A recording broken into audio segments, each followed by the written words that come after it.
From Tampa Bay streaming news leader, brought to you by AlertTodayFlorida.com. This is ABC Action News.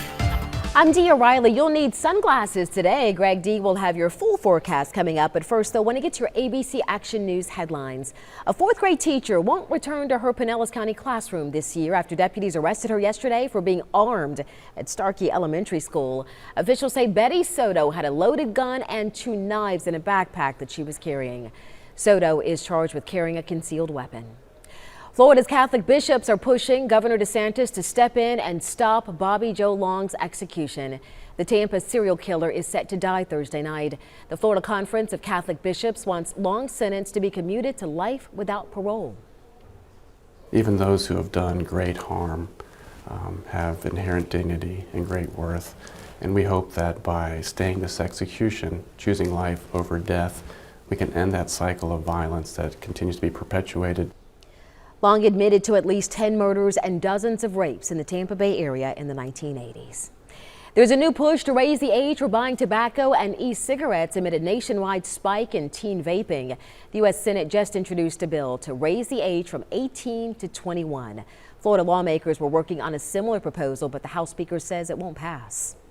There will be extra counselors at a Sarasota elementary school for the rest of this week after a truck hit and killed a 9-year-old boy riding his bike to class yesterday morning. School leaders are encouraging parents to watch your kids closely, saying a tragedy can take a day or even 2 to sink in.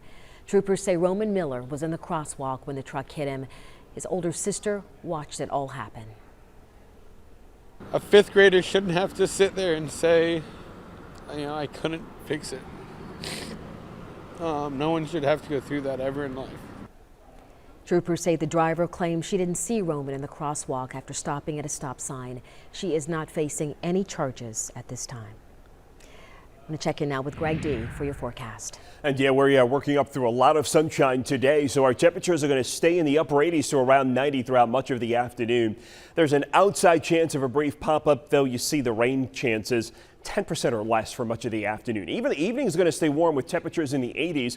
It still looks like it's going to be a pretty hot Memorial Day weekend. I'll look at that in your 7-day forecast in the ABC Action News app. Dia? All right, thank you, Greg. Women's clothing chain Dress Barn is shutting all of its 650 stores down. The chain struggled with low sales in recent years. Its parent company says that it's going to focus on more profitable brands like Ann Taylor and Lane Bryant. The closure means 7,000 people are going to lose their jobs. Largo Medical Center has room for more patients as part of a $16 million expansion. The hospital just opened 2 new units for orthopedics and transplant intensive care. The center hired dozens of registered nurses and technicians as part of this expansion. You can get news updates all day long on your favorite streaming device, and don't forget to download the free ABC Action News app to receive breaking news alerts. This ABC Action News update is brought to you by AlertTodayFlorida.com. Drivers always avoid distractions while driving and focus on the road, because safety doesn't happen by accident.